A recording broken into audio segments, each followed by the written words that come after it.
सर्वेभ्यो नमो नमः। संस्कृत सीखो के YouTube चैनल पर मैं प्राध्यापक कृष्ण वशिष्ठ आप सभी का हार्दिक स्वागत और अभिनंदन करता हूं। आज हम इस वीडियो में संस्कृत व्याकरण के एक बहुत ही महत्वपूर्ण विषय प्रश्न निर्माण को सरल करेंगे। प्रश्न निर्माण में न केवल छोटी कक्षाओं के बच्चे अपितु बड़ी कक्षाओं के 11th-12th के बच्चे भी अक्सर गलतियां कर बैठते हैं। तो मेरा दावा है कि जो अच्छे से इस प्रश्न निर्माण की वीडियो को देखता है और समझता है उसके प्रश्न निर्माण वाले प्रश्न कभी भी गलत नहीं होंगे। सबसे पहले प्रश्न निर्माण करते समय हमें किन बातों का ध्यान रखना चाहिए या क्या जानना जरूरी है वो देखते हैं। संस्कृत में 3 लिंग होते हैं, पुल्लिंग, स्त्रीलिंग, नपुंसकलिंग, और 3 ही वचन होते हैं, एक वचन, द्विवचन और बहुवचन। ये आप लोग जानते हैं। संस्कृत में 7 विभक्तियां होती हैं, प्रथमा, द्वितीया, तृतीया, चतुर्थी, पंचमी, षष्ठी और सप्तमी। संबोधन विभक्तियों में नहीं होता है और सर्वनाम जो शब्द होते हैं उनके जब रूप चलते हैं तो उसमें भी संबोधन नहीं होता है। रेखांकित शब्द या स्थूल पद ये क्या होते हैं, पहले इन्हें जान लेते हैं। रेखांकित शब्द वे होते हैं जिनके आधार पर प्रश्न निर्माण हमें करना होता है। उसके नीचे एक तिरछी रेखा लगी हुई होती है। स्थूल पद वह शब्द जिसके आधार पर प्रश्न निर्माण करना है, अर्थात रेखांकित पद भी हो सकता है, स्थूल पद भी हो सकता है जिनके आधार पर आपको प्रश्न निर्माण करना है। और स्थूल पद वह पूरे वाक्य में बड़ा करके लिखा हुआ होता है, बड़े फॉन्ट में वो होता है, उसे हम कहेंगे स्थूल पद, बड़ा पद। तो रेखांकित शब्द या स्थूल पद जिस लिंग, विभक्ति और वचन का होता है, प्रश्न निर्माण भी उसी लिंग, विभक्ति और वचन का करना होगा। ये बात आप अच्छे से समझ लें। रेखांकित पद जिस विभक्ति, लिंग, वचन का हो उसी विभक्ति, लिंग, वचन में आपको प्रश्न निर्माण करना है। ये बात आप समझ गए तो प्रश्न निर्माण करना आप जान गए। प्रश्न निर्माण के लिए अष्ट ककाराणाम ज्ञानम आवश्यकम। प्रश्न निर्माण करने के लिए 8 ककारों का आपको ज्ञान आवश्यक है। वो 8 ककार कौन कौन से हैं? किम क्या, कुत्र कहाँ, कति कितने, कदा कब, कुतः कहाँ से, कथम कैसे, किमर्थम किस लिए और कीदृक् कैसा, ये इसके अर्थ होते हैं। इदानीम क्रमशः एतेषां विवरणम अत्र दीयते। क्रम से अब इनका विवरण यहाँ दिया जा रहा है। सबसे पहले देखते हैं किम। तो छात्राः किम शब्दस्य, छात्र किम शब्द के त्रिषु लिंगेषु सर्वाणि रूपाणि अर्थसहितम अवश्यम पठेयुः।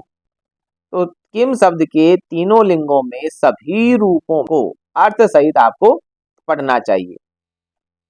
एतेषां सप्तविभक्तिषु अपि सर्वेषां रूपाणाम अध्ययनम करणीयम। सभी 7 विभक्तियों में और सभी रूपों में इनका अध्ययन आपको करना चाहिए। रूपाणी अधः दीयन्ते। एक बार आपको ये किम शब्द के पुल्लिंग, स्त्रीलिंग और नपुंसक लिंग में रूप आगे दिए भी जा रहे हैं ताकि आप उन्हें समझें और प्रश्न निर्माण कर सकें। क्योंकि जब तक आप किम शब्द के शब्द रूप याद नहीं करते हैं तब तक आप प्रश्न निर्माण नहीं कर पाएंगे। ये मान लीजिए जैसे बैंक वालों के पास एक मास्टर की होती है जिससे सभी ताले खुल जाते हैं, ये किम शब्द के जो शब्द रूप हैं वो प्रश्न निर्माण की मास्टर की है। इससे आप प्रश्न निर्माण करना आसानी से सीखेंगे। किम इसका अर्थ होता है कौन या क्या, और इसका पुल्लिंग का शब्द रूप कैसे चलता है? प्रथमा विभक्ति में कह, कऊ, के। कह मतलब कौन, कौन किसने। इसी प्रकार से द्विवचन और बहुवचन आप बनाते चले जाएं।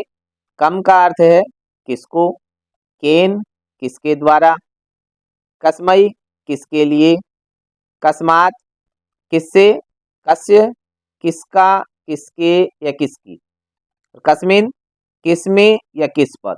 और उन्हीं का आप द्विवचन और बहुवचन बनाते चले जाएं। जैसा मैंने बताया था सर्वनाम शब्दों में संबोधन नहीं होता है। तो ये तो हुआ किम शब्द का पुल्लिंग।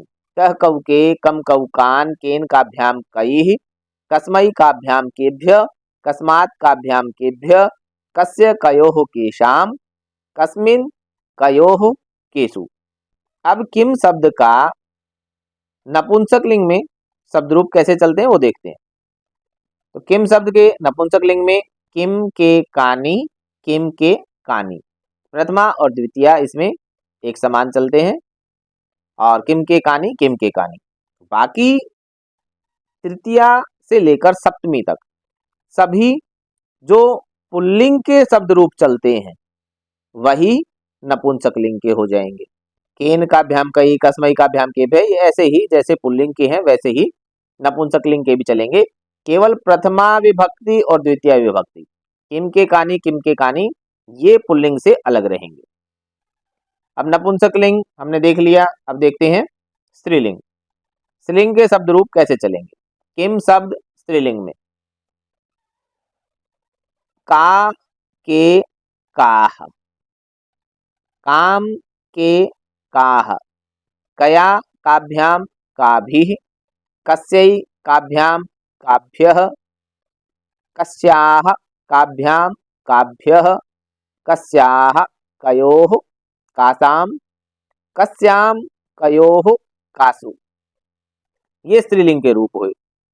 अब इसके उदाहरण देखो कि भाई किम शब्द के किस प्रकार से प्रश्न निर्माण में प्रश्न आते हैं। सामान्यतः प्रश्न निर्माणाय प्रथमं रेखांकित पदस्य लिंगम विभक्तिम वचनम च दृष्ट्वा तस्य स्थाने तस्मिन् लिंगे तस्यां विभक्तौ तस्मिन् वचने च किम शब्दस्य रूपम लेखनीय। हमने अभी पहले भी बात की है कि रेखांकित जो पद है वो जिस लिंग विभक्ति और वचन में हो से देखें और उसी के स्थान पर उसी लिंग विभक्ति और वचन में किम शब्द का शब्द रूप आपको लिखना है। जैसे एनम कार्यम दीपकः सम्यक्तया करोति। अब रेखांकित पद है दीपकः। अब ये जो दीपक शब्द है वो राम शब्द की तरह पुल्लिंग है। जैसे राम शब्द के या बालक शब्द के शब्द रूप बनते हैं रामः, बालकः, वैसे ही दीपक शब्द के शब्द रूप बन गए दीपकः। तो ये हुआ पुल्लिंग का प्रथमा विभक्ति का एक वचन। तो आप भी किम शब्द का प्रथमा विभक्ति का एक वचन रूप ही आप इसके प्रश्न निर्माण में बनाएंगे। क्या बनेगा, कह। तो इस प्रकार से आपको प्रश्न निर्माण करने हैं। जैसे कविः लेखन्या कविताम लिखति। अब ये देखो लेखनी जो शब्द है लेखन्या नदी के अनुसार इसके रूप चलेंगे। तो नदी, नद्यौ, नद्यः, नदीम, नद्यौ, नदी, नद्या, तो लेखन्या। तृतीया एक वचन 3.1 तृतीया एक वचन लेखन्या बनता है। तो ऐसे ही आप किम स्त्रीलिंग शब्द से तृतीया एक वचन का रूप बनाएंगे और वो बन जाएगा कया। अब उसी प्रकार से तीसरा जो उदाहरण देखो ये नपुंसक लिंग का उदाहरण है। मोहनः फलम खादति। मोहन फल खाता है। तो मोहन क्या खाता है ये प्रश्न बनेगा, लेकिन फल जो शब्द है वो नपुंसक लिंग है, नपुंसक लिंग। तो नपुंसक लिंग किम शब्द का प्रथमा एक वचन में क्या बनेगा, वही इसका प्रश्न निर्माण होगा और बनेगा किम। आपने देखा था अभी किम के कानी, किम के कानी ऐसे रूप चलते हैं प्रथमा द्वितीय में। अगला शब्द देखो, अगला शब्द है कुत्र अर्थात कहाँ। ये कहाँ लगाया जाएगा ये बात आप जाने। किमपि व्यक्ति वस्तु स्थानम इत्येषां स्थितिम ज्ञातुम कुत्र शब्दस्य प्रयोगः क्रियते। भाई किसी व्यक्ति, वस्तु या स्थान की स्थिति को ज्ञात करने के लिए कुत्र शब्द का प्रयोग किया जाता है। जैसे सा आपणम गच्छति। अब यहाँ प्रश्न निर्माण किसमें है, आपणम शब्द में। वह बाजार जाता है। प्रश्न निर्माण क्या होगा, वह कहाँ जाता है। तो उसके लिए जब किसी व्यक्ति, वस्तु या स्थान की स्थिति का ज्ञात करना, स्थिति का पता करना, तो हम कुत्र शब्द का इस्तेमाल करेंगे। तो यहाँ प्रश्न निर्माण हो जाएगा सा कुत्र गच्छति।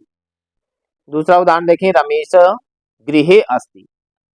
रमेश घर पर है। तो अब यहाँ व्यक्ति की स्थिति का पता करना है कि रमेश कहाँ है। तो प्रश्न निर्माण हो जाएगा कुत्र, रमेशः कुत्र अस्ति। अगला शब्द देखें, कति। संख्यात्मकम् उत्तरं ज्ञातुम् अस्य उपयोगः।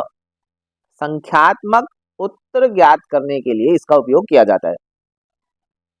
संख्या जहां पूछी गई हो तो संख्या के स्थान पर हमेशा कति शब्द का इस्तेमाल किया जाता है प्रश्न निर्माण में। जैसे मार्गे, मार्ग में चत्वारि भवनानि आसन्, 4 भवन थे। अब 4 शब्द है वो संख्यावाचक शब्द है, तो उसके लिए प्रश्न निर्माण हो जाएगा कति। तो वाक्य क्या बनेगा, मार्गे कति भवनानि आसन्। दूसरा उदाहरण इसी का, उद्याने पंच बालकाः सन्ति। अब पंच 5 ये भी संख्यात्मक है, तो इसके स्थान पर भी प्रश्न निर्माण बनेगा कति। उद्याने कति बालकाः सन्ति। अगला शब्द देखें, कदा। कालवाचके प्रश्ने प्रयुज्यते एषः अव्ययः। कालवाचक प्रश्न में यह अव्यय प्रयोग किया जाता है। जैसे त्वं प्रातः काले पठसि। अब प्रातः काले यहाँ प्रश्न निर्माण आपको करना है, रेखांकित पद है प्रातः काले, तो तुम प्रातः काल पढ़ते हो। तो प्रश्न निर्माण क्या बनेगा, तुम कब पढ़ते हो। तो ये कालवाचक शब्द है, कब समय की बात हो रही है, तो इस वजह से कदा यहाँ प्रश्न निर्माण बनेगा। क्या हो जाएगा प्रश्न, त्वं कदा पठसि। अगला उदाहरण देखो, सुरेशः षड्वादने क्रीडति। सुरेश 6 बजे खेलता है। ये जो रेखांकित पद है वो षड्वादने है, ये यहाँ नहीं है। षड्वादने के नीचे जहां मैंने अभी लगाया है, यहाँ आप रेखांकित पद लगाएं। तो सुरेश कब खेलता है, कालवाचक शब्द है, समय पूछा गया, तो उसके जगह पे आप लगाएंगे कदा।